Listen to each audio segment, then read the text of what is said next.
I am Nathan Reynolds, 46 years old, a Major General in the United States Army. As I drive my SUV through the tree-lined streets of Fairfax, Virginia, my palms are sweaty on the steering wheel. It's been 5 years since I last returned to my in-laws' home, Edward and Margaret Lawson, and now I'm heading to their mansion, carrying the Major General's insignia hidden in my suitcase. My wife's family has always considered my military career to be nothing. They don't know that tomorrow, at the Apex Defense Solutions Conference, where Edward works, everything will change. I park in the driveway, take a deep breath, and step out. A house looms before me. Like a gem frozen in time, faded family photos line the hallway, an old sofa sits in the living room, and outdated curtains that Margaret refuses to replace. The Fairfax air remains unchanged, from the smell of freshly cut grass to the heavy silence of judgment. I drag my suitcase inside, feeling the familiarity of these walls, where I've always been seen as an outsider. "Nathan, you're here?" Claire, my wife, calls from the kitchen, her voice carrying that familiar hint of disappointment, not bothering to greet me. I set the suitcase down, running my hand over the family photos. Not a single one shows me in uniform, though I sent home a picture from my Major General promotion ceremony. Edward, my father-in-law, dedicated over 30 years to Apex Defense Solutions, rising from engineer to regional director, through diligence and connections. The whole family revolves around his and Michael's success, Claire's brother, who is now a vice president at Apex. And, in their eyes, I squandered my potential when I chose the military over a business career. Before diving into the story, comment where you're watching from, and don't forget to subscribe so you never miss the latest video. I step into the kitchen, where Claire's preparing a roast, still with the polished grace of a successful lawyer. "Michael's almost here," she announces without looking at me. "He just got promoted, vice president of projects now." Her voice brims with pride, the kind of pride she's never shown for me. "That's great," I reply evenly. "A skill honed over 15 years of marriage.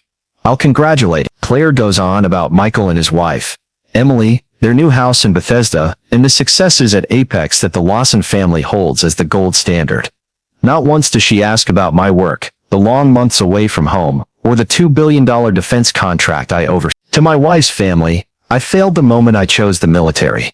The doorbell rings, signaling the arrival of Michael, Emily, and Laura Bennett, Claire's best friend, a CFO at a major bank. I take a deep breath, smooth my shirt, and brace myself like I'm entering a battlefield. The dining room is crowded with oversized egos. Michael and Emily wear expensive business attire, exuding success. Laura gives me a quick hug, smiling genuinely. "It's been a while, Nat. Good to see you." Dinner begins, and Michael draws all attention to himself. "Dad, I want to tell you about the new project I'm leading," he starts, glancing at me to ensure I'm listening. "Susan Mitchell personally picked me." Edward beams with pride. "That's my boy. Susan Mitchell doesn't hand out big responsibilities to just anyone." Claire chimes in, her voice eager. "Tell them about your team, Michael." Michael perks up. 12 people, including 2 engineers with over 20 years at Apex. They didn't like reporting to someone younger at first, but they had to admit my I bite my lip, knowing Michael's project is part of the contract I oversee, but I stay silent. Then Claire turns to me, her smile thin. "Nathan, how's your work? Still at that same rank?" The way she calls my career work. "Everything's fine," I reply curtly, not wanting to reveal anything. "Still, a captain or something?" Edward asks, his tone vague, clueless about military ranks. "Something like that," I answer, chewing a bite of mashed potatoes to avoid elaborate. Margaret cuts in, as if to change the subject but only makes it worse. "Laura just bought a gorgeous apartment in downtown DC. 3 bedrooms, Potomac River view." Laura shakes her head modestly. "Just good timing in the market." But Claire doesn't stop. "It's great to see young people building careers the right way, creating wealth instead of moving around constantly like Nathan." The jab at my military lifestyle is unmistakable. Michael laughs loudly. "The military's for people with no options, Nathan. 10 years from now, you'll still be taking orders while I'm running an entire division." His words cut into my pride, though I'm used to it. Laura tries to defend me. "I think Nathan chose the path that suits him." But Claire sighs. Everyone always said he was smarter than that." Dinner continues with stories of Michael's upcoming vacation, Emily's promotion, and Laura's investment portfolio.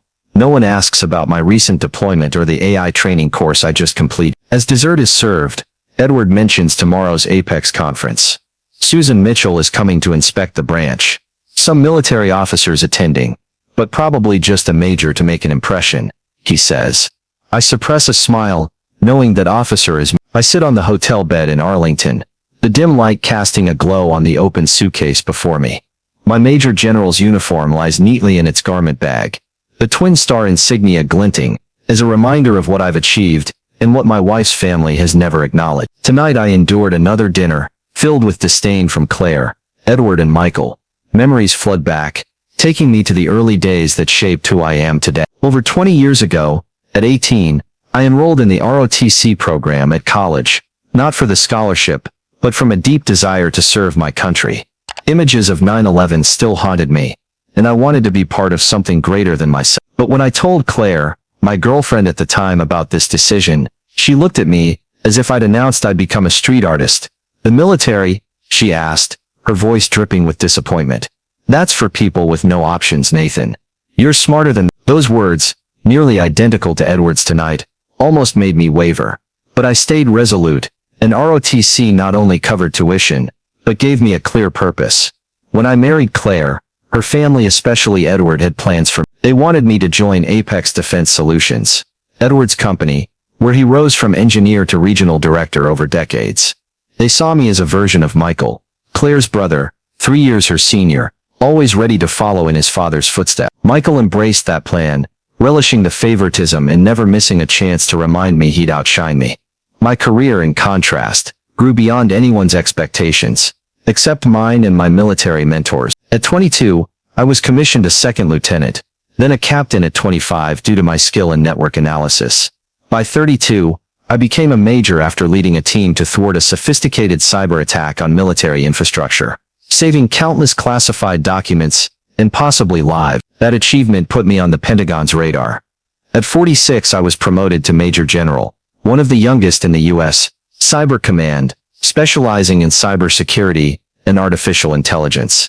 The person who saw my potential early was Colonel Olivia Harper, my first mentor. After a grueling training exercise, she called me into her office. Reynolds, she said, you think differently from the others. That's what will take you far.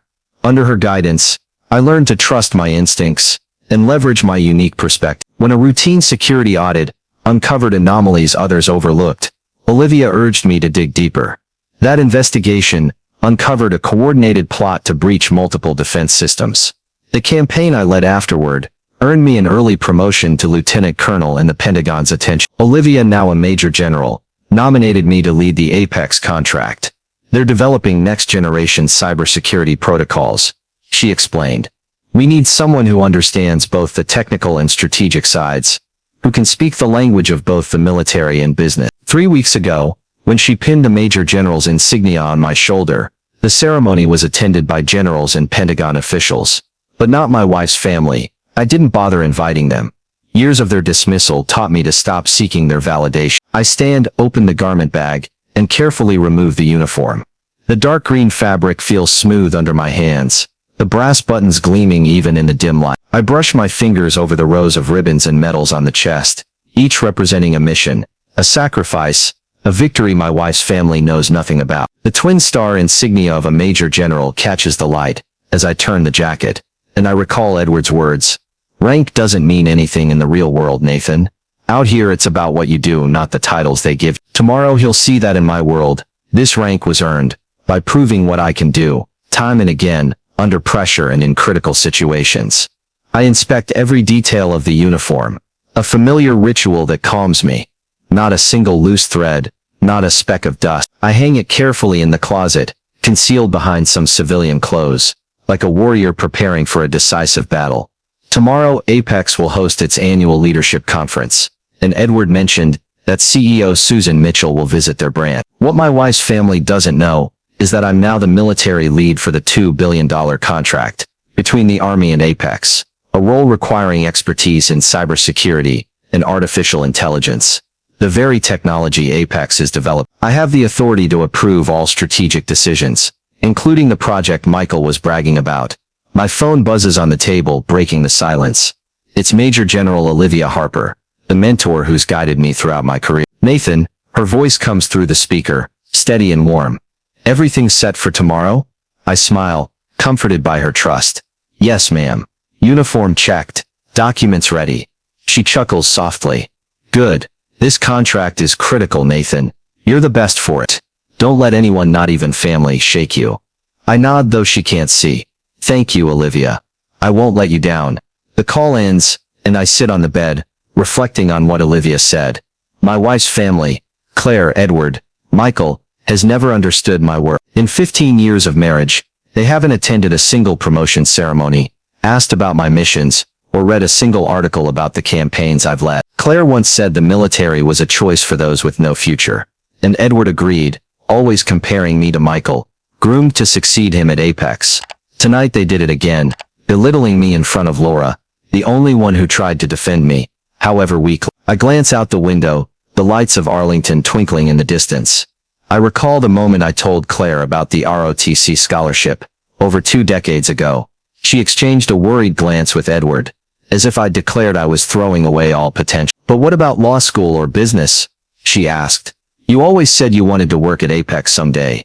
No, that's what they wanted, not me. When I stood firm, the disdain began, drop by drop, like water wearing down stone.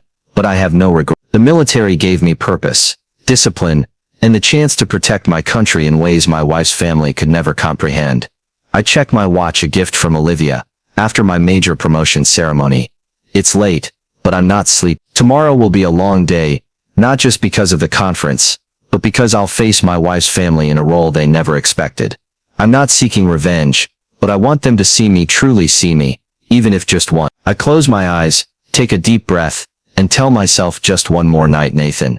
Tomorrow will be different. I stand before the Apex Defense Solutions headquarters in Arlington, Virginia, my Major General's uniform fitting snugly on my shoulders, the twin star insignia gleaming in the early sunlight. The glass and steel building sparkles, a symbol of the partnership between the defense industry and the military. Security at the gate is tight, as I expected for a facility handling classified projects. I approach the checkpoint, and 2 security personnel immediately stand at attention upon seeing the insignia on my shoulders. Good morning, sir, the first one says, his voice respectful.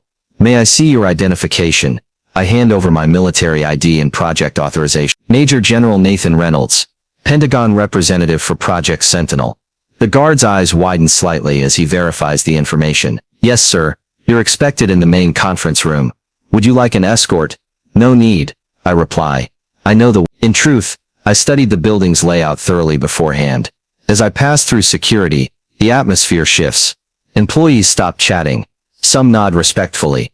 Others glance curiously. Major generals my age rarely appear at regional branches, and my presence clearly draws attention. The elevator takes me to the executive floor, where the conference will be held. As the doors open, I come face to face with Michael, Claire's brother, reviewing documents on a tablet. He looks up, his gaze passing over me dismissively, then freezes when he recognizes the uniform and insignia. Nathan? What? What are you doing here? Why are you wearing that? His voice is a mix of confusion and unease. Good morning, Michael, I respond, my tone professional.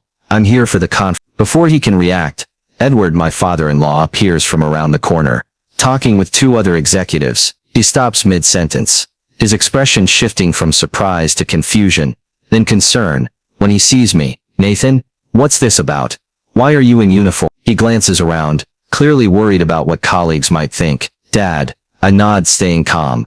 I'm heading to the conference room to prepare. The conference starts in 20 minutes, right? The 2 executives beside Edward notice my insignia with growing recognition, and one, with a name tag reading Karen Walsh from Legal, steps forward. Major General, it's an honor to have you here. We didn't know you'd be attending in person. Edward pales. Major General, Nathan, what's going on? I keep my voice steady. I believe Miss Mitchell will explain everything at the conference. If you'll excuse me, I walk toward the conference room, hearing whispers erupt behind me. Years of military training have taught me to stay composed under pressure, but I can't deny a slight satisfaction at their shock. The conference room is being set up, with staff arranging documents and water for the high-level meeting. A young woman placing a water pitcher nearly drops it when she sees me enter. Oh, Major General, she stammers. We didn't know you'd be here in person. Do you need anything special prepared? Everything's fine, thank you, I reply, taking the seat designated for the military representative. Over the next 15 minutes, Directors and team leads file in. Many introduce themselves, their respect a stark contrast to how my wife's family treated me last night. Some express surprise at meeting me in person, expecting only a video call. Edward and Michael enter together, both looking uneasy. They choose seats far from me, occasionally glancing over with confused expressions. I focus on my documents, giving them no chance to see me waver. At exactly 9, the door opens, and CEO Susan Mitchell enters, followed by her executive team. Susan is a commanding figure, known for her direct style and strategic vision, who elevated Apex to one of the top defense contractors. The room falls silent as she scans it, her gaze pausing when she spots me. A smile of recognition crosses her face as she changes course, heading straight toward me. "Major General Reynolds," she says warmly, extending her hand. "What a surprise to have you here in person. I thought we'd be meeting via video." I stand, shaking her hand firm. I was nearby visiting family, so I thought it was a good opportunity to review the project in person. Susan nods approvingly. "Excellent initiative. Your presence will certainly make today's discussion more productive." She turns, addressing the room with authority. For those who don't know, Major General Reynolds is the Pentagon's representative for Project Sentinel. He will oversee the implementation of new security protocols and has final approval authority for all specifications. I see Edward's jaw drop from across the room. Michael stares at me as if seeing a stranger. "Good morning, Major General." Susan continues, nodding respectfully. "I look forward to your input today." The conference begins with reports from team lead. Each presenter addresses both Susan and me, acknowledging my authority over the project's military aspects. When technical questions about defense system integration arise, all eyes turn to me. I respond with detailed analysis and clear directives, drawing on years of cybersecurity experience. Each word I speak prompts Edward and Michael to exchange incredulous glances, their worldview crumbling. When it's Michael's turn to present, his voice trembles far from his usual confidence. As the lead for user interface integration, I've developed a streamlined approach to... He falters when he meets my gaze. "Go on, Mr. Lawson," I encourage, my tone professional, as if he's just another presenter, not the man who mocked my career 12 hours ago. Michael stumbles through his presentation, clearly rattled by my presence. When he finishes, I ask a few sharp technical questions, pointing out flaws in the plan, not out of malice, but because the project demands precision. "These are issues that need addressing before this phase can be approved," I conclude. "Please submit revised specifications by the end of the week." Edward watches this exchange with a stunned expression, seeing his son questioned by the man he dismissed. As the conference progresses, everyone in the room gradually realizes I possess expertise and authority worthy of respect. For the first time, my wife's family sees what my colleagues and superiors have long recognized. The conference at Apex Defense Solutions ends after 3 intense hours, leaving a meaningful silence in the conference room. Susan Mitchell, the CEO, announces I'll stay in Arlington until tomorrow to assess security, requesting everyone provide any information I need. As directors leave the room, I gather my documents, feeling Edward and Michael's eyes on me from afar. They're still reeling from the shock of learning I'm Major General Nathan Reynolds, leading the $2 billion contract they're so proud of. Last night, Claire called me nothing, and now I know an unavoidable conversation awaits. The conference room empties, leaving only Edward, Michael, and a few directors talking with Susan in the corner. Edward hesitates, then signals me, "Nathan, we need to talk." In my office. I nod, maintaining the calm honed over years in the military. "All right, I have a brief meeting with the security team, but I'll be at your office at 11. He nods, clearly unaccustomed to me setting the terms. At exactly 11, I knock on Edward's office door. Through the glass I see not just him but Claire and Margaret too. Someone must have called Claire to Apex after this morning's events. "Come in," Edward calls, his voice lacking its usual confidence. I enter, still in my Major General's uniform, and close the door behind me. Claire sits in a chair, her eyes flickering between confusion and something like fear. Margaret stands nearby, clutching her purse tightly, while Michael leans against the window, arms crossed defensively. "Please, have a seat," Edward says, gesturing to a chair across from his desk. "Thank you, but I prefer to stand," I reply automatically, assuming an at-ease stance, hands clasped behind my back. An uncomfortable silence envelops the room, until Edward speaks. "Why didn't you tell us? All these years we thought..." He trails off, unsure how to articulate it. "What did you think, Edward?" I ask, my voice calm. "That I was wasting my potential." that I'd never amount to anything in the military, that I was avoiding real competition. I repeat the words they've said over the years, without raising my voice. Claire cuts in, her voice trembling. We didn't know, Nathan. How could we know if you didn't tell us? I look directly at her. I send invitations to every promotion ceremony. Claire, I called after every new assignment. I sent articles when my work was declassified for publication. But no one responded. No one showed up. No one asked. My words carry no anger, just cold truth. Edward shakes his head, his voice hollow. A major general? You've been a major general for 6 months and didn't tell us. That's right. I was promoted to major general 6 months ago. This role is equivalent to a corporate vice president. Edward. The comparison makes both Edward and Michael sit up straighter, as if jolted. Michael can't hold back, stepping forward. You're the major general everyone's talking about? The one with approval authority over our entire project? Yes, I reply. I've been overseeing Project Sentinel for the past 6 months. Claire, now standing, shakes her head. 6 months?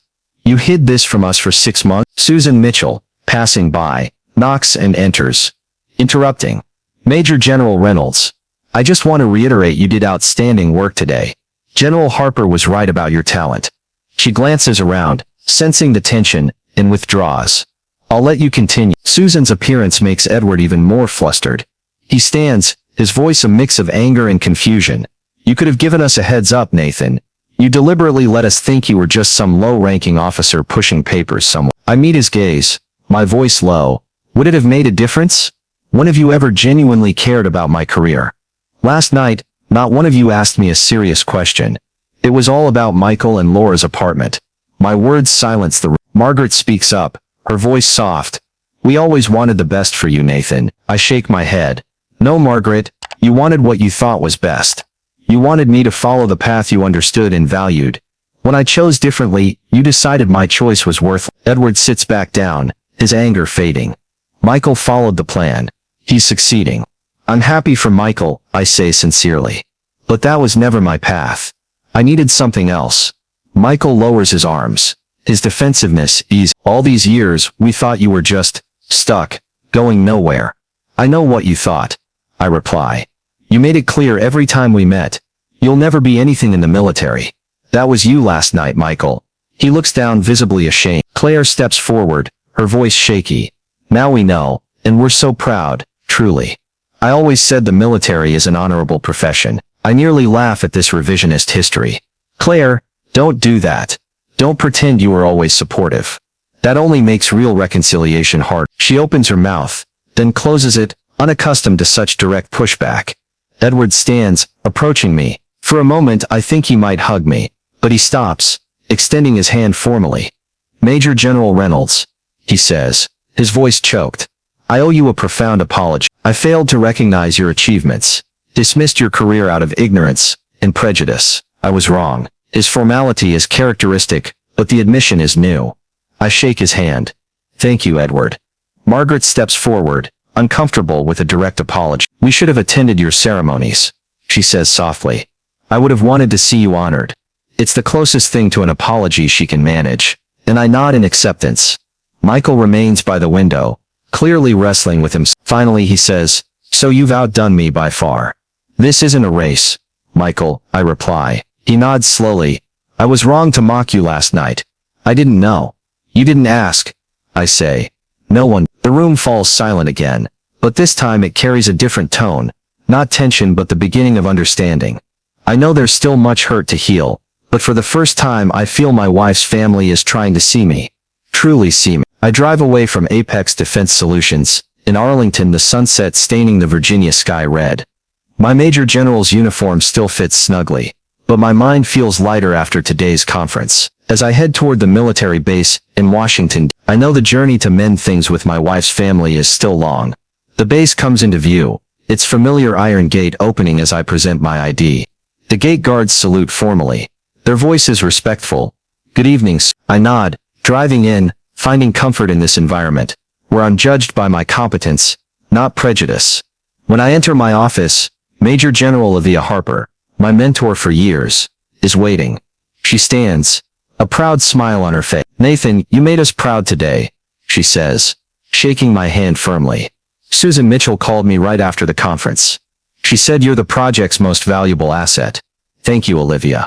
I reply, feeling a warmth from her recognition. I was just doing my job. Olivia chuckles, shaking her head. Don't be too modest. Reynolds, you're one of the youngest major generals in Cyber Command history. Today, you showed why.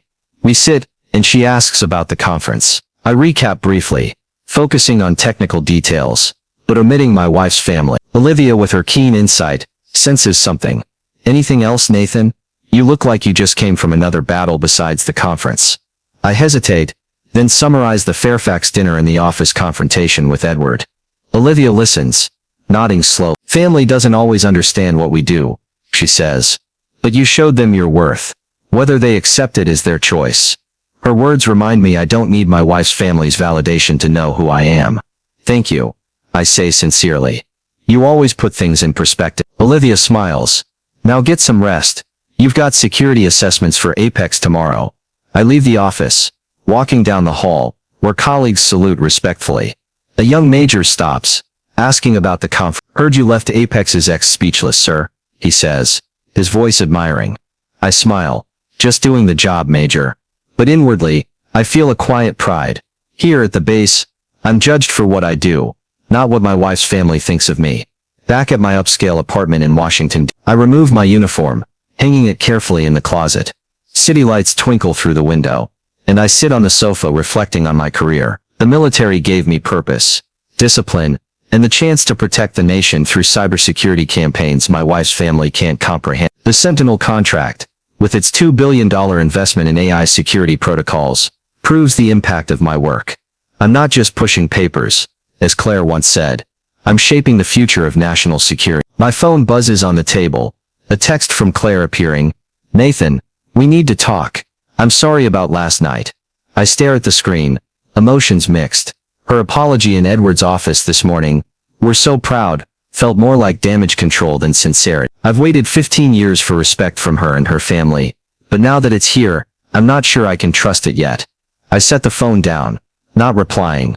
I need time to reflect, to see if they truly want to understand me or are just reacting to today's shock. 6 months have passed since the Apex Defense Solutions Conference, and I stand in my upscale apartment in Washington, D.C., preparing for a special dinner. The apartment, with large windows overlooking the Potomac River, is where I find peace, amid intense military assignment. I've invited my wife's family, Claire, Edward, Margaret, Michael, and Emily, along with Major General Olivia Harper, my mentor, to join me. The atmosphere is far from the tense Fairfax dinner 6 months ago. Now our relationship is slowly evolving, though some wounds still need time to heal. I check the dining table, ensuring everything is perfect. White porcelain plates, silver cutlery, and a roast I prepared using Claire's mother's recipe. The doorbell rings, and Edward arrives first, holding a carefully wrapped frame.